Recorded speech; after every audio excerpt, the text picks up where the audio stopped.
It only takes one moment, one piercing look to realize that something inside a family has shifted forever. On Welcome to Plathville, we've all watched as tight-knit bonds cracked in front of the cameras, but few moments sting more than watching a sister's influence pull a brother away from the person who raised him. You see it in Micah's body language, in Veronica's strained expressions, and in the way Moriah stands so firmly at his side, almost daring anyone to question the loyalty she demands. What does it cost to choose truth over tradition? And how far can a family stretch before the ties finally snap? Hi friends, I'm Sarah, and this is Sister Wives Daily. Welcome back to my channel. If you love reality TV commentary that isn't afraid to get emotional and dig into the truths we've all seen play out on screen, you are in the right place. Make sure you hit that subscribe button so you don't miss the next breakdown, and while you're here, drop a comment below. I really want to know what you think about this particular family rift. Did you see it coming, or did it shock you too? Now, let me be clear before we go further. Everything I share here is grounded in what actually aired on Welcome to Plathville and in public posts or interviews tied directly to the family. This isn't rumor, this isn't invention, it's all pulled from moments we witnessed together as viewers. And that's what makes it so powerful. These aren't fictional characters, these are real people navigating loyalty, control, heartbreak, and independence right in front of us. When we talk about the Plaths, we can't escape the family rules and expectations that shape them. Kim and Barry built a household on strict traditions, shielding their children from much of the outside world and holding up loyalty as the highest virtue. But what happens when one child decides that silence is no longer acceptable? That's where Olivia comes in, shaking the foundation by rejecting rules and choosing her own voice. Ethan, her husband and Kim's son, is caught in the middle, torn between the wife he loves and the family that raised him. And then there's Moriah, who embraced individuality in her own dramatic way, stepping out into freedom but also pulling Micah, her younger brother, into her corner. Veronica, as Micah's mother figure, finds herself on the outside of his choices, watching helplessly as the bond they shared seems to fade. That's the heart of this story: truth-telling versus loyalty, individuality versus tradition, voice versus silence. The show set up this conflict from the very beginning, but when it finally exploded in public, in episodes where courtroom scenes forced private pain into the open, it became impossible to look away. Because we're not just watching a family argument, we're watching people decide who they are going to be, even if it breaks the only world they've ever known. Think about it. Have you ever been in a position where you had to choose between saying what you really felt and keeping peace in your family? Have you ever bitten your tongue, or have you spoken and dealt with the fallout? That's the emotional hook of Welcome to Plathville, and it's why this series resonates far beyond reality TV. It's not just about the Plaths, it's about the universal battle between who we are expected to be and who we truly want to be. Over the course of this video, we're going to walk through the key players and the turning points that shape this conflict. We'll look at Olivia's decision to speak her truth, the way Ethan struggled with being caught in the crossfire, and Kim's role as the enforcer of rules that felt unbreakable. We'll examine Moriah's growing independence, her influence on Micah, and the painful ripple effects that left Veronica isolated. We'll also talk about Barry, often quieter but still deeply tied to how loyalty plays out in this family. Each of these people had their choices documented right on camera, and every scene adds another layer to the story of how silence turned to voice, and how that choice came with both liberation and heartbreak. And friends, I'll be honest with you, this is not an easy story to tell. It's messy, it's emotional, and at times it's hard to watch. But that's what makes it important. Because it's about real people learning that loyalty isn't always love, and that speaking up can be both a saving grace and a devastating blow. We're going to walk scene by scene through the episodes, connect the dots between what the family showed us on screen and the larger story of control, independence, and truth, and we're going to do it in a way that makes sense, step by step. By the end, you'll see the through line that ties all these events together. You'll see how a family tradition, so tightly wound around silence and control, began to collapse under the weight of individuality and honesty. And you'll understand why the courtroom, that public stage, became more than just a legal setting. It became the symbol of accountability, where private wounds turned into public reckoning. So buckle in, because we're just getting started. In the next section, we're going to go back to the roots, to the rules and traditions that shaped the Plath family long before the cameras caught the cracks. That's where the story really begins, and understanding it is the only way to understand why Moriah, Micah, and Veronica's bond unraveled the way it did. To really understand why the Plath family fractured the way it did, you have to go back to the beginning. Welcome to Plathville introduced viewers to a household unlike anything most people had ever seen. On the surface, Kim and Barry Plath presented a picture of order and tradition. They were raising their 9 children on a rural Georgia farm, far from mainstream culture, and they made no secret about their commitment to strict rules and faith-driven living. The kids were homeschooled, rarely watched television, and were kept away from influences their parents considered worldly or corrupting. To many viewers, it felt like stepping into another era, where loyalty to family values came before everything else. Kim especially was vocal about what she expected. In early seasons, you can see her explaining the choices she and Barry made: no soda, no internet access, no dating without supervision, and little to no exposure to popular music or movies. She believed this kind of separation would protect her children from temptation and keep them pure. Barry, quieter in tone, often backed up Kim's rules, presenting a united parental front.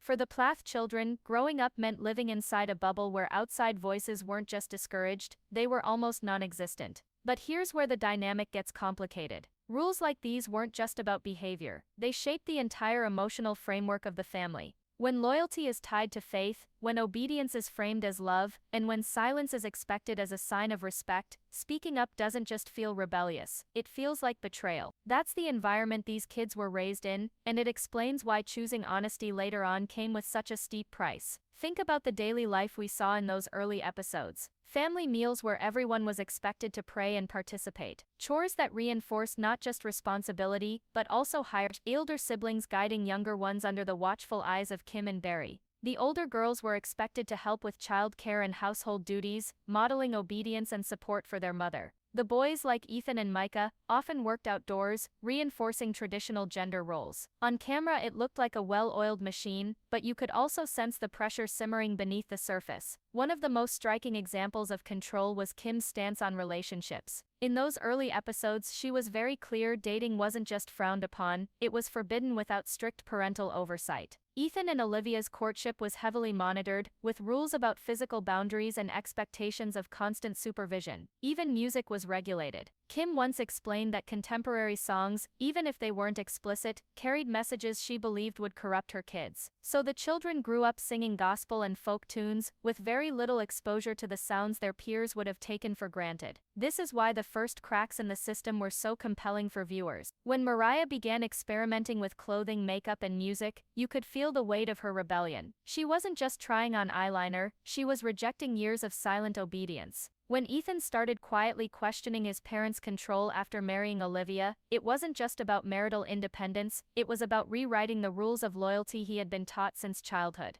And when Micah moved toward modeling and fitness, stepping into the outside world with confidence, it was a direct departure from the sheltered environment he had once accepted. Kim and Barry's worldview was built on the idea that protecting their children meant limiting their exposure. But in practice, it also limited their voices. In one episode, Kim insisted that too much outside influence would destroy the values she and Barry were trying to instill. For the children, that kind of framing meant any desire for independence carried a heavy burden. You weren't just making your own choice, you were destroying the family's way of life. That's why silence became the safer option, and for years, most of the kids went along with it. But silence has a cost. By the time the cameras began rolling, you could already see small cracks forming. Lydia, one of the younger daughters, often appeared torn between obedience and quiet longing for connection beyond the family. Ethan, though married to Olivia, struggled to balance loyalty to his parents with love for his wife. Moriah's boldness clashed directly with Kim's control, and Micah, caught between loyalty and exploration, gradually started to align with siblings who wanted freedom. Each of these shifts began with small moments, but they carried enormous weight in a household where every choice was tied to loyalty. What's important here is empathy. It's easy to look at strict rules from the outside and judge, but the children didn't grow up knowing anything different. For them, these rules were normal, even loving, because they were told repeatedly that they were for protection.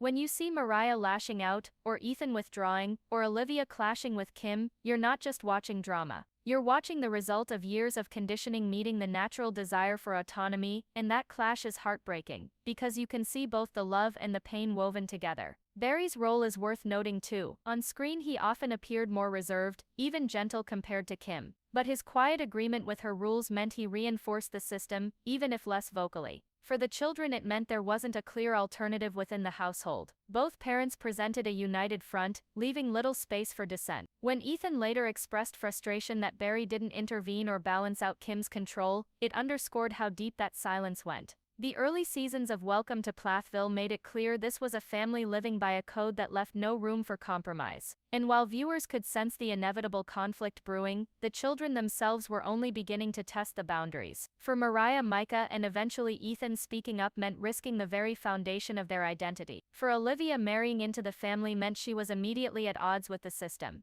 And for Veronica, watching her bond with Micah shift under Moriah's influence, the cost of breaking silence became personal and devastating. So when we look at the unraveling later on, when we analyze how loyalty turned into conflict, we have to hold on to this context. This wasn't just a sibling disagreement, it was the fallout of years spent in a household where loyalty meant silence, and where breaking that silence felt like shattering the only world you'd ever known. In the next act, we'll step closer to the individuals at the center of this story. Who exactly are Moriah, Micah, and Veronica as the cameras portrayed them? What do we learn about Ethan and Olivia's positions in the conflict? And how do Kim and Barry's roles continue to loom over every decision their children make? We'll paint those portraits next so we can understand not just what happened but who these people really are when the rules start to break down. When you look at the unraveling of this family, the only way to really understand it is to look closely at the individuals at the center. Each person brings their own history, their own hopes, and their own contradictions to the table. And while the family conflict often gets talked about as one giant explosion, the truth is, it's the collection of these smaller personal battles that made the story so raw. Moriah on screen. Moriah has always stood out as the spark, the sibling most willing to say what others kept inside. From her early teenage years, viewers saw her experimenting with clothing, music, and friendships in ways that openly clashed with Kim and Barry's rules. She wore darker outfits, expressed herself through song lyrics, and spoke about wanting independence. In one season, she bluntly admitted she felt trapped under the household's control. What's striking is how often Moriah carried not just her own rebellion, but also the weight of influencing her siblings. Scenes show her encouraging others to question rules or to join her in new experiences. To her parents, this was a dangerous form of defiance. But to viewers, it came across as a young woman trying to carve out an identity in a world that had never allowed her to do so. Her vulnerability showed through in her music, where lyrics often revealed loneliness and longing, even as her actions painted her as bold.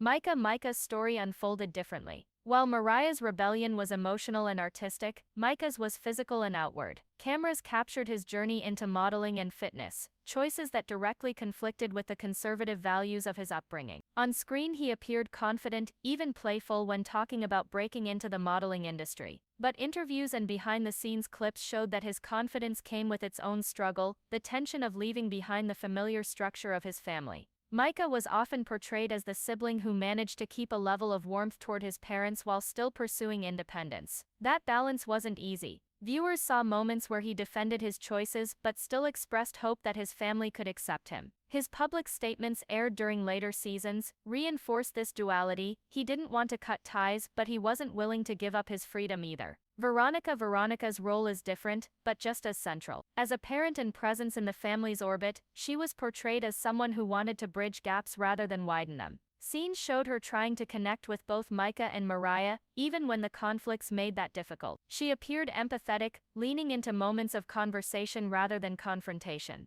Her parenting style, at least as depicted on camera, stood in contrast to Kim's rigid authority. Where Kim often drew hard lines, Veronica seemed to respond with patience and quiet persistence. Viewers saw her making efforts to keep communication alive, even in tense situations. But what made her portrayal particularly human was that she wasn't always successful. Some of her attempts were met with frustration or dismissal, highlighting just how fractured the environment had become. Ethan's role in the family drama has always been more complicated. As the oldest son, he was raised with the heaviest burden of loyalty. On screen, he often looked torn between two worlds, the one he grew up in and the one he began to build with Olivia. His marriage exposed cracks in the family's system because Olivia encouraged independence and questioned the rules Ethan had been taught to accept. Scenes frequently showed Ethan caught in the middle, visibly uncomfortable when conflict arose between his wife and his parents, struggling to assert his own opinions while trying not to fracture ties completely. His body language, his hesitations, and even his silences spoke volumes. He wanted to honor his upbringing, but he also wanted to support his partner.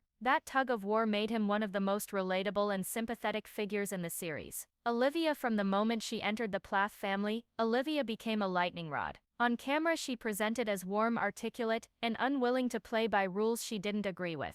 That independence quickly put her at odds with Kim, who saw Olivia's influence as destabilizing. Episodes showed tense conversations, awkward family gatherings, and moments where Olivia's frustration boiled over into visible anger or tears. What stands out about her portrayal is her consistency. She never pretended to agree with rules she found harmful, and she never stopped encouraging Ethan to think for himself. At the same time, she carried the emotional burden of being cast as an outsider, someone who, fairly or not, was blamed for conflicts that were brewing long before she arrived. Olivia's vulnerability appeared in interviews and confessional moments, where she admitted how painful it was to feel caught between love and rejection. Kim's presence has always loomed large. On camera she embodied authority and certainty. Whether she was explaining her rules about media, diet, or dating, she spoke with conviction. To her, these weren't arbitrary restrictions, they were essential to raising godly children. But that firmness often came across as inflexibility, especially when her older children began to push back. Scenes showed her frustration at being challenged, her determination to reassert control, and her disappointment when loyalty faltered.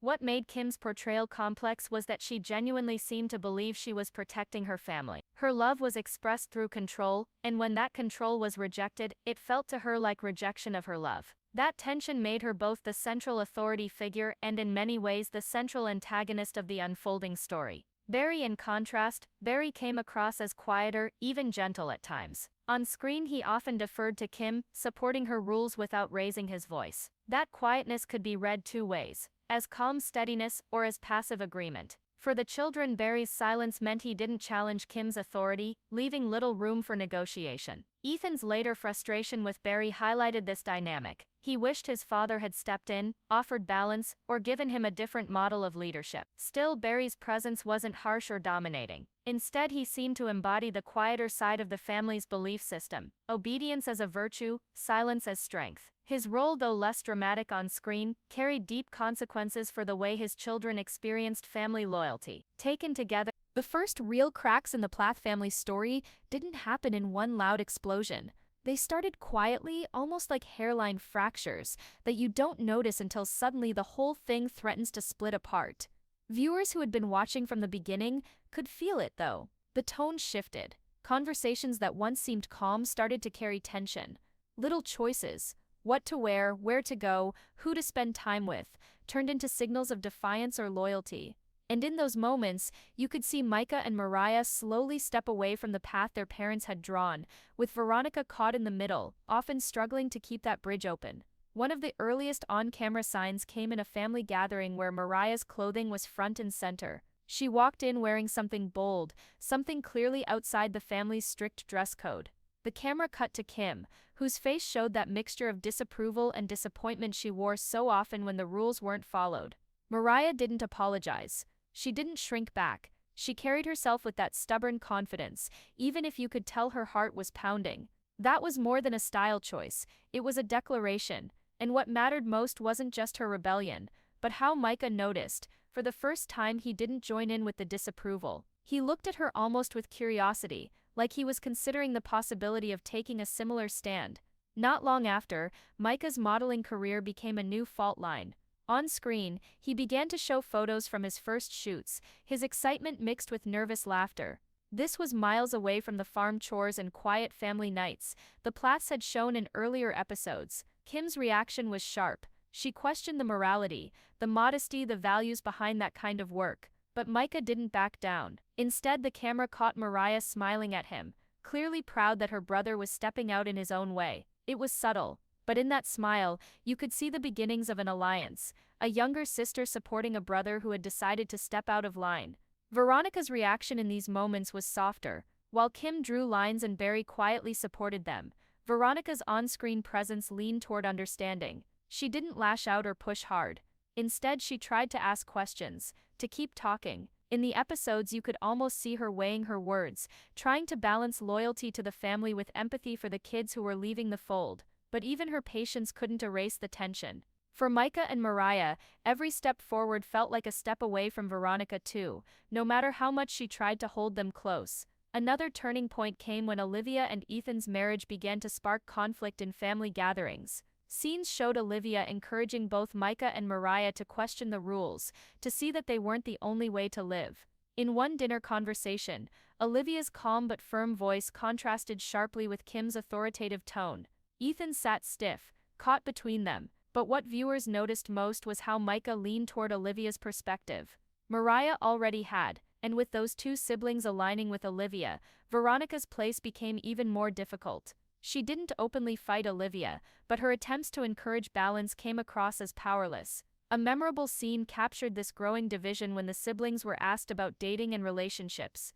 Moriah was direct. She wanted freedom. She wanted to choose. Micah echoed her, sharing that he didn't see the harm in meeting people, going out, exploring life. Kim pushed back with her familiar insistence on strict boundaries. Barry sat quietly, giving his nods of agreement. Veronica looked uneasy, trying to soften the edge, but the damage was already done. In that exchange, the lines were visible. Moriah and Micah were clearly moving one way, Kim and Barry another, Veronica stuck somewhere in between.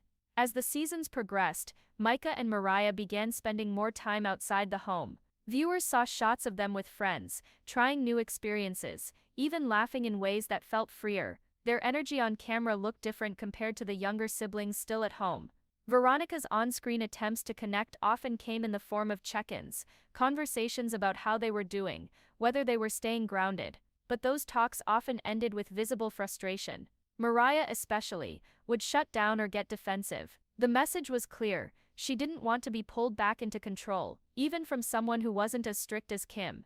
Ethan's role during these early fractures added another layer. On screen, he struggled to support Olivia without cutting off his siblings. He wanted to be a safe place for them, but he also carried the weight of his own battles with Kim and Barry. Episodes showed him sitting silently during conflicts, his jaw tight, his eyes down. Olivia often spoke for him, which only deepened Kim's frustration. For Micah and Moriah, Ethan's hesitance sent mixed signals. He was with them emotionally, but he wasn't as ready to take a public stand.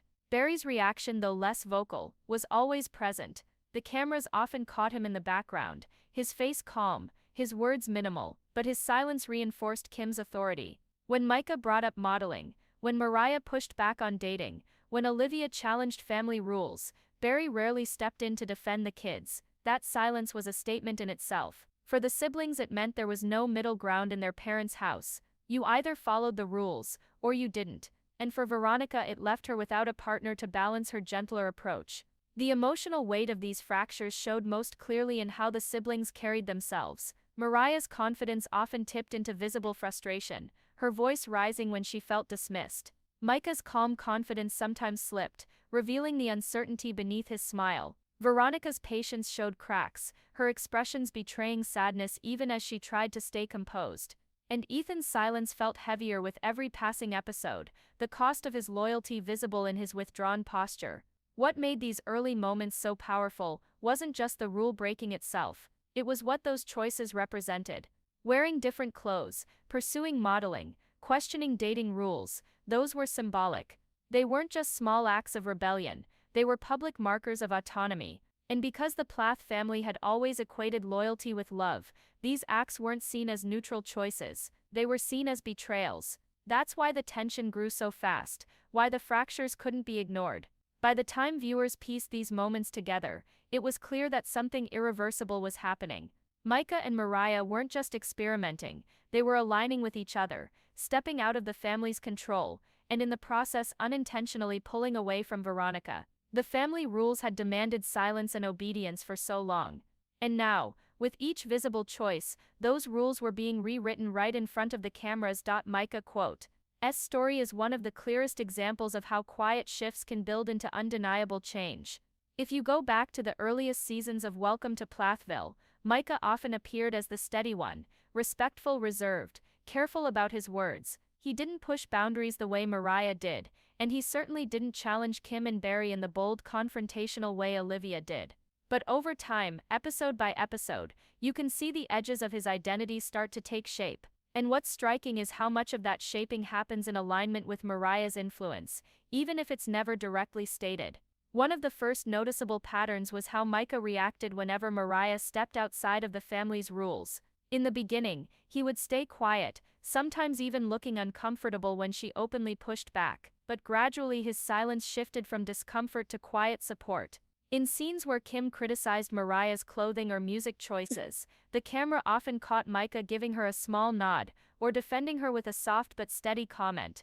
These weren't big speeches, but they were subtle acts of solidarity. Instead of siding with Veronica, or trying to smooth things over, Micah's attention was firmly on his sister, watching her, backing her, almost learning from her courage. Then came his modeling career, which became one of the most defining storylines for him. On camera, Micah spoke about how it gave him confidence, how it made him see himself differently. For a young man raised under strict modesty rules, stepping in front of a camera and embracing that kind of work was a major act of autonomy.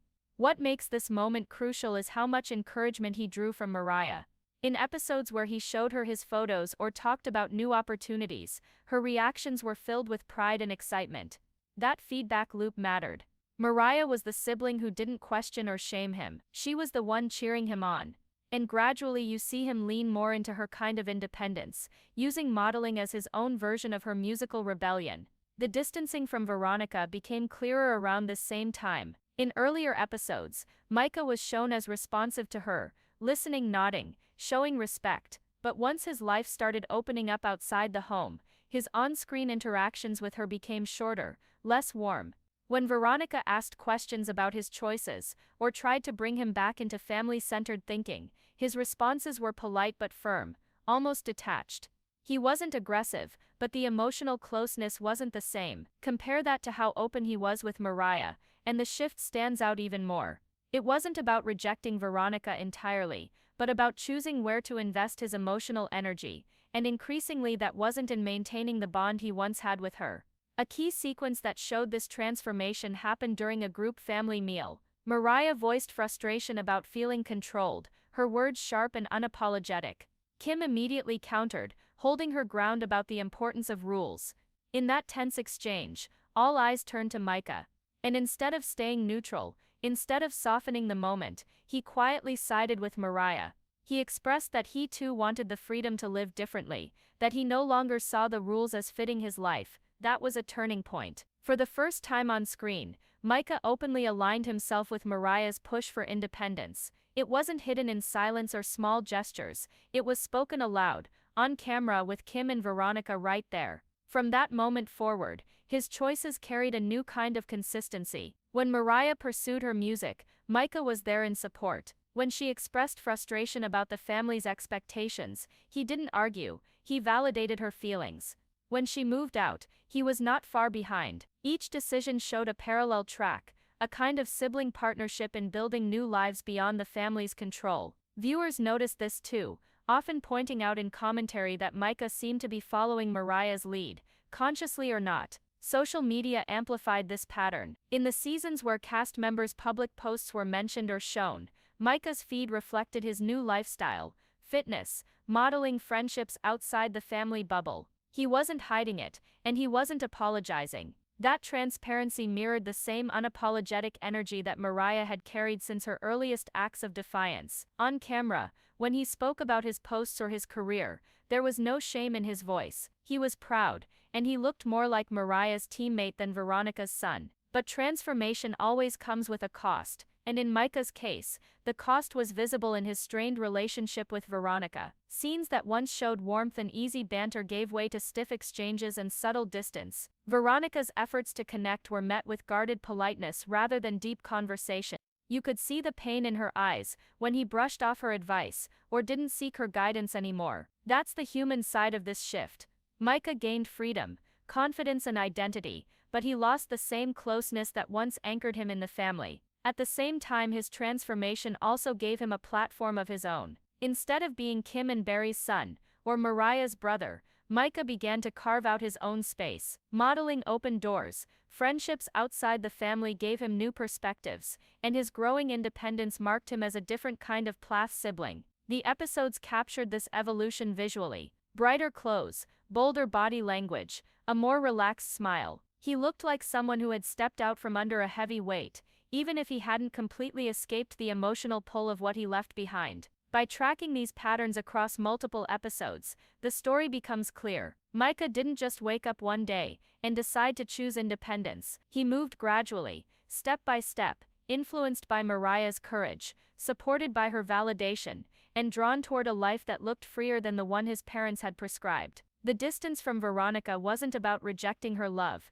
it was about the natural consequence of choosing one set of loyalties over another. On screen, Micah became the living proof that once silence is broken, once individuality is claimed, there is no going back to the old order. To understand the depth of the family's fracture, you have to sit with Veronica's experience. On screen, she isn't just a parent enforcing rules, she is a woman trying, often quietly, to hold together a family that is slipping away in front of her eyes. The camera captures her in moments of authority, yes, but it also lingers on the quieter beats: her pauses, her hesitations, the way her voice softens when she talks about her children. In those pauses, the cost of speaking, and of being rejected, becomes painfully visible. One of the earliest scenes that centers Veronica shows her sitting at the kitchen table, trying to reach Micah. He had started exploring modeling and independence, and she wanted to understand, or at least re-establish some kind of connection. Her words came with care, not loud,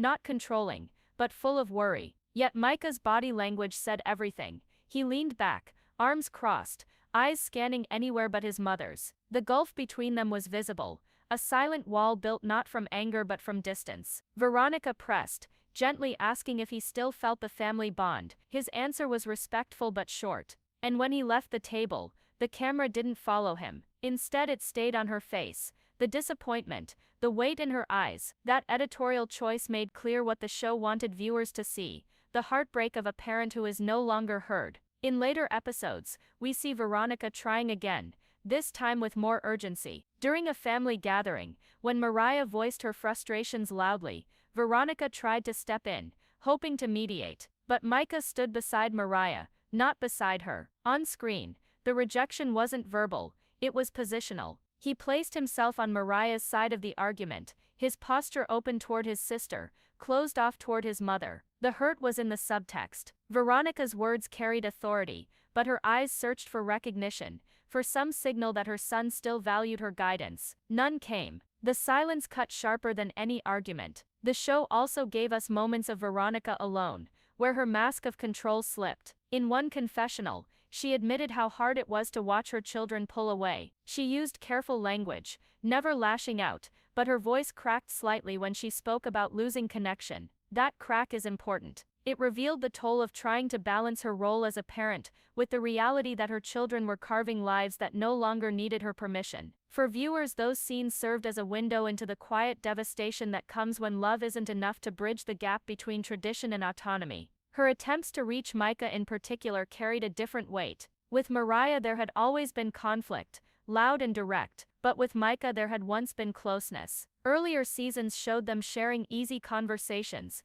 him listening when she offered advice. So when the camera later caught her reaching out, only to be met with his restrained, almost business-like responses, the loss felt doubled. It wasn't just rebellion, it was a son pulling away from a bond that had once been strong. In one poignant scene, she asked if he ever thought about the family's values when making decisions. He paused, then gave a careful answer that made clear he was making his own path. She nodded, but the sadness in her eyes lingered after the conversation ended. The edit lingered too, leaving viewers with the image of her silent ache. The family's larger dynamics only amplified this cost. When Ethan and Olivia clashed with Kim and Barry, Veronica often tried to play mediator, encouraging dialogue. Yet those efforts rarely landed. Scenes showed her offering olive branches, her tone calm, but her words dismissed or overshadowed by the louder voices of conflict. In those moments, the heartbreak wasn't just in her children's rejection, but in the realization that her role in the family itself was diminishing. She was no longer the center of authority, no longer the emotional anchor. She had become, on camera at least, someone speaking into the void. The most striking moments of rejection weren't explosive arguments, but small dismissals. A look away when she spoke, a short clipped reply, a physical step backward when she reached out. The show didn't sensationalize these moments, it presented them plainly, and in that plainness lay their power. Anyone watching could see how much it cost her to keep trying, to keep speaking, when every attempt seemed to land with less impact. Publicly in the episodes that highlighted cast interviews, Veronica's statements carried the same blend of resolve and heartbreak. She insisted that she only wanted what was best for her children, that she wanted them to be happy. But even in those assurances, there was a quiet admission: she no longer controlled the outcome. Happiness for them was being found outside her rules, outside her orbit, and she had to watch it unfold on camera, powerless to change it. The moral question at the heart of Veronica's story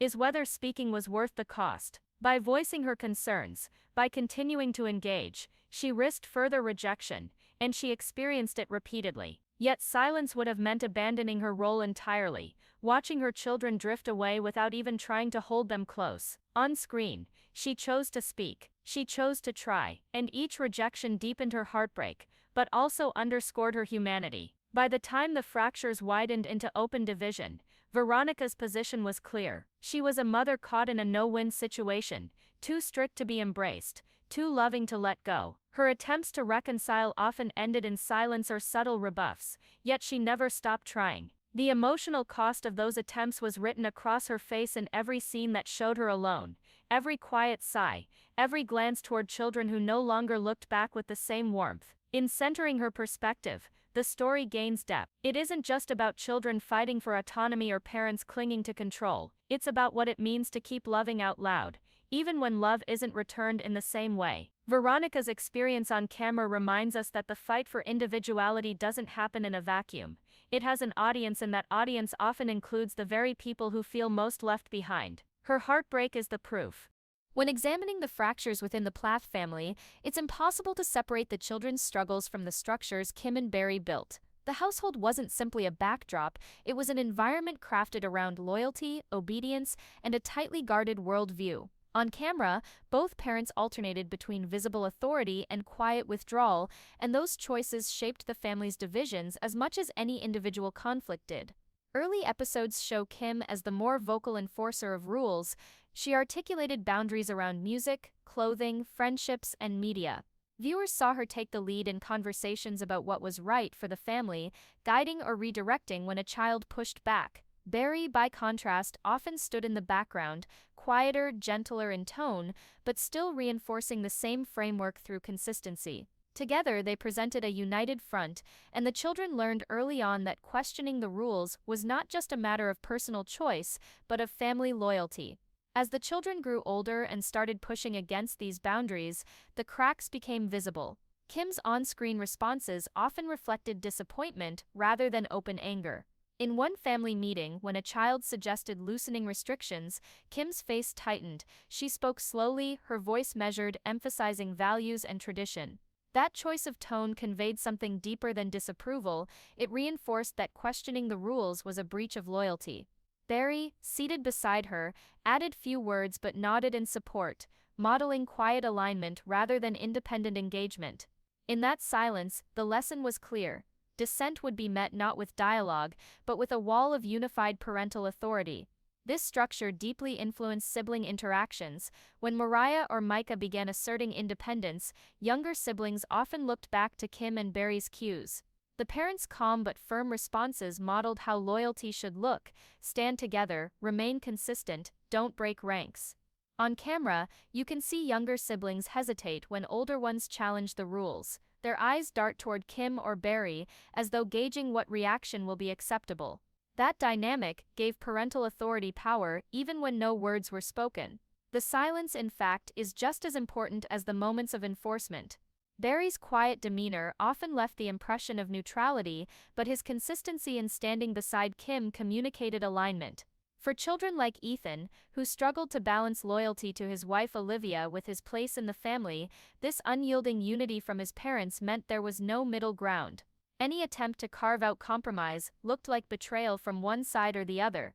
The parents' consistency, while stabilizing the household, also hardened the conflict. Scenes involving Kim highlight another dynamic: the use of disappointment as a tool. Rather than shouting, she often used language that suggested sadness or loss when a child broke rules. This tone had weight.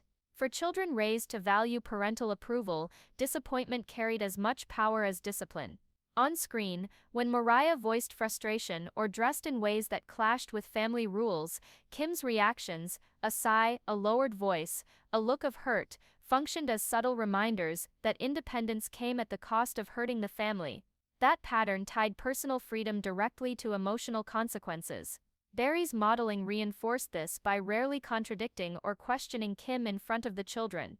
In episodes where conflict escalated, his role was steady support. Even when he attempted softer conversations, encouraging children to think about choices, he ultimately redirected back to the same core values. This constancy may have been intended as love, but for children trying to express individuality, it translated into an immovable wall. For Ethan, the effects were especially visible. His marriage to Olivia introduced new dynamics, outside influence, different values, and open questioning of family rules. When Ethan chose Olivia's side during disputes, Kim and Barry's reactions on camera were steady but firm. They expressed disapproval not only of the specific choices, but of the act of siding against the family unit. Their insistence on loyalty to the household placed Ethan in a no-win position, deepening his resentment and widening the distance. Micah and Moriah's arcs show a different response. They didn't explode in confrontation so much as drift, aligning with each other and gradually moving further from their parents' authority. Kim and Barry's steady responses, treating every challenge as another test of loyalty, reinforced the siblings' decision to bond more tightly outside parental control. By not bending, the parents created conditions where the children's only options were compliance or distance. The parents' silence in moments of conflict also shaped perceptions. When Veronica struggled visibly to connect with her children, Kim and Barry were present in some scenes but rarely intervened directly. Their choice not to step in conveyed a layered message. Conflicts within the sibling-parent dynamic were to be navigated within the same framework of loyalty, without disruption to the broader parental authority. In other words, their silence still upheld the system. Analyzing these patterns on screen, the conclusion is clear: Kim and Barry didn't fracture the family through overt punishment or hostility, but through unwavering enforcement of a structure that demanded loyalty over dialogue.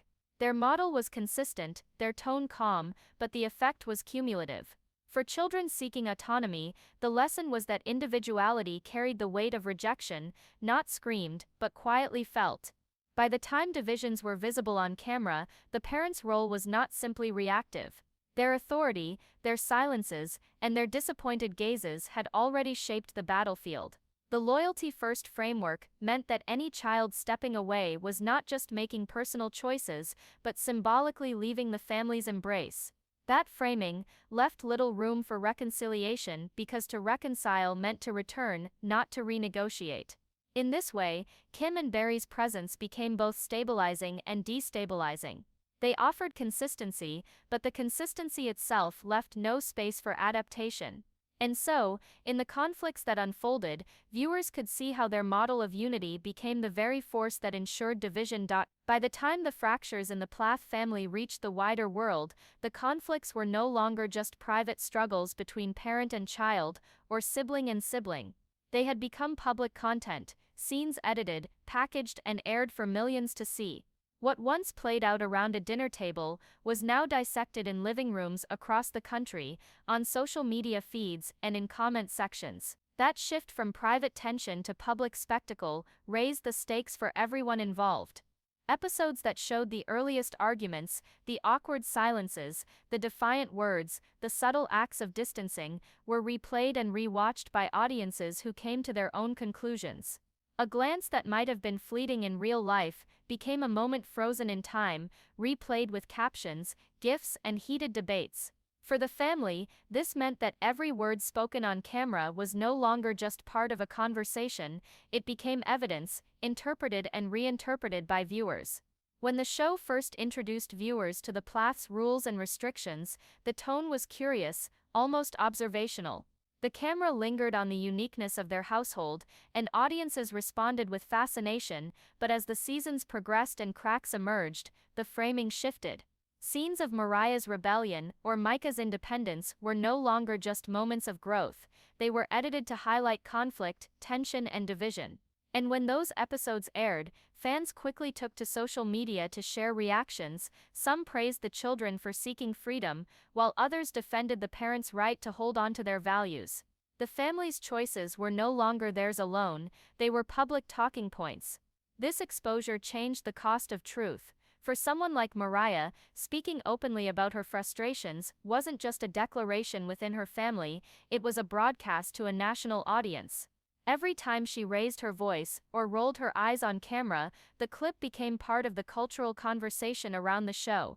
For Micah, stepping away from parental control and into a modeling career meant that every outfit, every photo shoot, and every Instagram post drew commentary. For Veronica, the cost was even heavier. Her quiet moments of hurt, which might have remained private in another context, were now available for strangers to scrutinize. Viewers debated her parenting, her tone, her facial expressions, turning personal heartbreak into public judgment. On-camera interviews amplified this effect. When Kim or Barry sat down in confessional segments, their measured words were framed against scenes of conflict, giving audiences a direct comparison between what was said and what was seen. That contrast invited commentary. Were they being honest? Were they minimizing the conflict? Viewers didn't just watch passively, they formed opinions, often loudly, in online spaces that the family could not avoid. Social media posts added another layer. When cast members shared updates outside of the show, those posts became part of the narrative. Fans linked interviews and Instagram captions back to episodes, drawing connections between what the family said publicly and what viewers had already seen on screen. This created a feedback loop. Episodes sparked online debates, debates influenced future interviews, and interviews shaped how the next episodes were received. Consider how a single scene can shift meaning once aired. A quiet moment of Veronica asking Micah about his choices, which on its own might feel like a normal parent-child exchange, became something different after the episode aired. Viewers debated whether her tone was supportive or controlling, whether Micah's distance was respectful or dismissive. The editing magnified that moment, but the public discussion extended it far beyond its original context. In that way, the family's reality was no longer just lived, it was co-authored by an audience. The viewer's role cannot be overstated. The Plath family became both subjects and objects, they lived their reality, but they also became characters in a story shaped by producers and consumed by fans. And viewers weren't passive. They commented, they speculated, they created narratives around who was right, who was wrong, who deserved sympathy. That constant stream of reaction amplified the consequences of every choice the family made. Speaking a truth meant risking ridicule or applause on a massive scale. Staying silent meant allowing others to fill in the gaps with their own stories. Let me ask you, when you watched those moments play out, whose side did you take? Did you feel for Veronica, trying to hold on as her children pulled away? Or did you side with Micah and Moriah, cheering their independence? And how did those opinions shape the way you saw future episodes? These aren't idle questions. They're reminders that the act of watching itself became part of the story. The timeline of the series also shows how framing evolved. Early episodes emphasized the uniqueness of the family's lifestyle. Later episodes leaned into the fractures, editing scenes to emphasize conflict and leaving out much of the everyday harmony. That editorial choice shaped public perception, making the family's struggles appear larger, sharper, more dramatic, and once that perception was set, every public comment the family made was filtered through it. By the time interviews aired where Kim or Barry defended their parenting, audiences had already watched scenes that suggested otherwise. When Moriah spoke publicly about wanting freedom, fans remembered the episodes that showed her clashing with her parents. When Micah posted on social media about his independence, viewers recalled the confessional moments where he admitted his struggles. The public stage didn't just reflect the family's reality, it reframed it, creating a version of the story that lived independently of the people inside it. And so the theme of truth versus loyalty reached a new level. Inside the home, truth carried the cost of disappointing parents. On camera, truth carried the cost of public judgment. Once broadcast, it was no longer just a family matter, it was content. And content has its own logic. It thrives on conflict, on drama, on tension that keeps viewers returning week after week. For the Plaths, this meant that every act of speaking or silence was magnified. A single word could trend online. A single glance could spark speculation. And once those reactions circulated, they became part of the family's reality too, feeding back into the next season, the next conflict, the next interview. So I'll ask again, what do you think? When truth is spoken on camera, is it liberation, or is it another form of captivity, tied forever to an audience's interpretation? And when loyalty is broken, is it an act of betrayal, or is it the only path towards selfhood? These are the questions the family continues to live with, not just in their home, but in the public square where their lives have been laid bare. When you watch Welcome to Plathville, it's easy to get caught up in the drama of individual moments, the arguments, the slammed doors, the tearful confessions, but underneath all of that, there's a deeper thread running through the show. It's the constant battle between personal autonomy and enforced loyalty. Every family has its rules, but in the Plath household, those rules carried the weight of religion, tradition, and years of control. And when those rules started to crack, the results weren't just disagreements, they were full cultural collisions, playing out on national television. Think back to the earliest seasons. Kim and Barry established a household where children were expected to obey without question. They were homeschooled, kept away from mainstream media, and raised with rigid expectations about behavior and belief. In that environment, loyalty wasn't optional. It was survival. To question a rule meant to question the foundation of the family itself. On camera, you could see how the children measured their words around their parents, how silence often replaced expression. That silence wasn't just shyness, it was loyalty enforced by the structure they lived in. Now compare that to what unfolded when Moriah began pushing back. Her choices, bright clothes, bold statements, and eventually physical distance from the family home, weren't just about style or preference, they were about declaring autonomy in a space where loyalty had been demanded. Every time she appeared on screen challenging her parents, she was sending a signal: loyalty to self could outweigh loyalty to family expectations. And for viewers, those scenes resonated. Who hasn't felt the pull between pleasing their family and living their own truth? Micah's journey brought another layer. At first, his steps toward independence seemed quieter, exploring career opportunities, moving out, experimenting with a life beyond his parents' reach.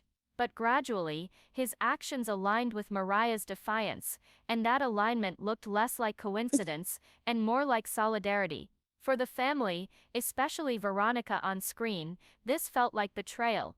For the audience though, it read as empowerment. Again, autonomy was winning over enforced loyalty. But the story isn't that simple. Ethan and Olivia's presence added nuance. Ethan, raised to equate loyalty with love, struggled visibly when those two values came into conflict. You could see it in his face during arguments, the pain of knowing that standing beside his wife sometimes meant standing against his parents. Olivia, on the other hand, symbolized voice and independence from the beginning. Her insistence on honesty, even when it made things harder, underscored the theme that silence can perpetuate harm, while speaking truth often carries a heavy price. And then there's Kim and Barry. On screen, their reactions were often controlled, measured, but heavy with disappointment. They framed their children's choices as rebellion, disrespect, or spiritual danger. For them, loyalty wasn't just about family unity, it was tied to morality and salvation. To break loyalty wasn't only betrayal, it was sin. That framing gave their authority a sacred edge, which made the children's autonomy look even more dangerous within the family context. Watching that dynamic, you could sense how impossible the situation was. For Kim and Barry, enforcing loyalty felt like protection. For the children, autonomy felt like survival. What makes Plathville so compelling is that it doesn't present this as a simple good versus bad story. The cameras show us raw moments where everyone is both vulnerable and flawed. When Veronica tries to reach Micah and feels shut out, viewers can feel her pain. When Moriah refuses to stay silent, we can feel her relief. When Ethan stumbles through a confrontation, torn between love and loyalty, we can feel his paralysis. And when Kim and Barry insist on their rules, we can even feel their fear of losing everything they built. That's why this theme goes beyond the Plaths themselves. It connects to a wider cultural conversation about what it costs to leave tightly controlled systems, whether religious, social, or familial.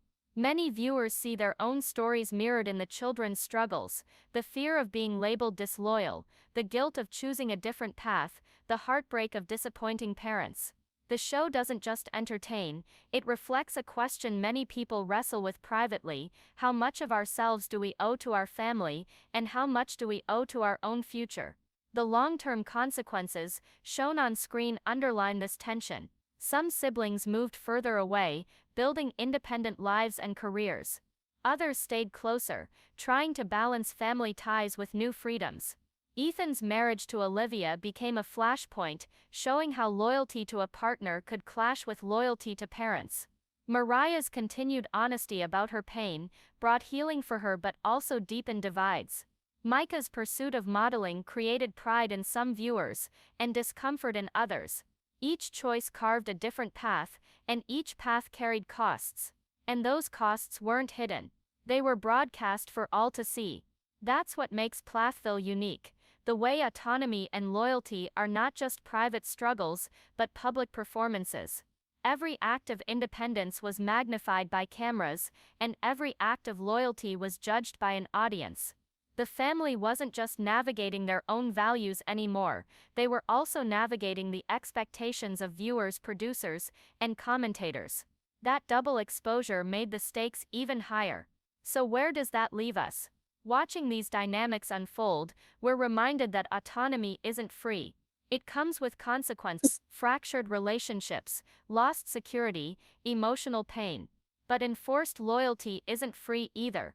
It comes with silence, repression, and the weight of living someone else's truth. The Plaths showed us both sides, not in theory but in practice, with tears, arguments, and long silences that carried more weight than words. And maybe that's why the show continues to spark conversation. It isn't just about one family, it's about a universal conflict, the tug of war between the life we're told to live and the life we want to create. The Plaths gave that conflict a face, a voice, and a stage, and through them, viewers are asked to confront the same questions. When is loyalty love, and when is it control? When is autonomy selfish, and when is it survival?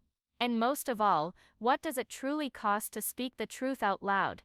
When we step back and look at the journey of Welcome to Plathville, what we see isn't just a family caught in conflict.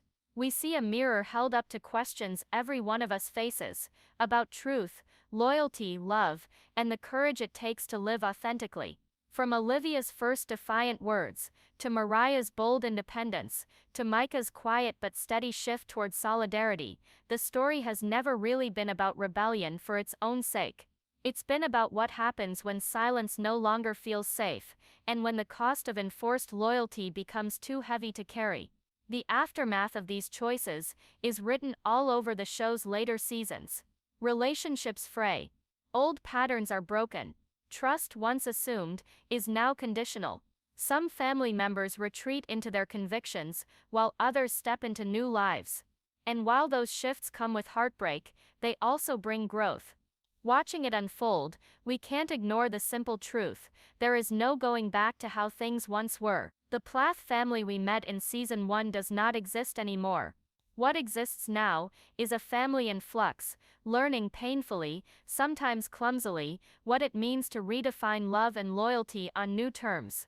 One of the most revealing on-screen moments comes not in a loud confrontation, but in a pause. It's that silence after a child finally says, "I can't do this anymore." In that silence, you can see both sides of the story. For parents like Kim and Barry, that moment is loss, a sign that authority has slipped, that loyalty has been broken.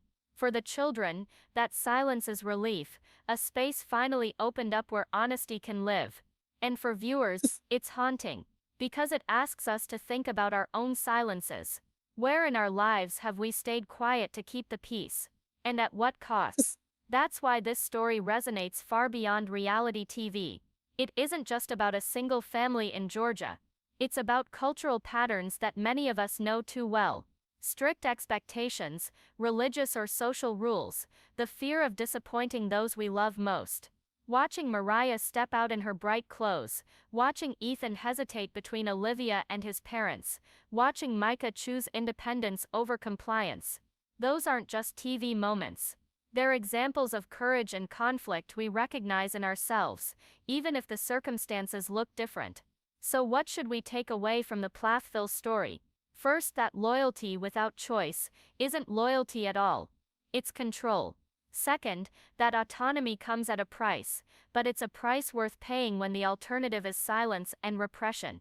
And third, that truth, once spoken, can't be taken back. It changes everything, even if the change is painful. And here's where you come in. These themes aren't abstract. They're lived experiences. Maybe you've been the child who had to walk away to protect your own future. Maybe you've been the parent struggling to understand choices you didn't expect. Or maybe you've been the sibling caught in the middle, torn between sides. Wherever you fall, this story asks you to reflect. What does loyalty mean to you? And what would it cost to choose truth over silence in your own life? I want to hear from you. Because this channel isn't just about recapping what happened on screen, it's about opening space for real conversations. Did you see yourself in Moriah's defiance? In Ethan's hesitation? In Olivia's insistence on honesty? Or even in Kim and Barry's fear of losing their family? Drop your thoughts in the comments, not just what you think about the Plaths, but what this story stirred up for you personally. And if you found value in walking through this journey with me, here's my ask: subscribe to the channel, hit that like button, and share this video with someone who might need to hear it. Because these conversations matter. They're not just about a family on TV, they're about the stories we all carry, the truths we wrestle with, and the choices we have to make about how we want to live. At the end of the day, Welcome to Plathville isn't only entertainment. It's a cautionary tale and a point of connection. It shows us how fragile family bonds can be when loyalty is demanded instead of given, and how powerful honesty can be when it's finally spoken out loud. And maybe that's the lesson worth carrying with us long after the cameras stop rolling. Families change, truths emerge, and silence eventually breaks. The question isn't whether conflict will come. It's whether we'll face it with honesty or bury it under loyalty that doesn't serve us anymore. Thanks for staying with me through this journey. Until next time, take care of yourselves, take care of each other, and don't be afraid to speak your truth.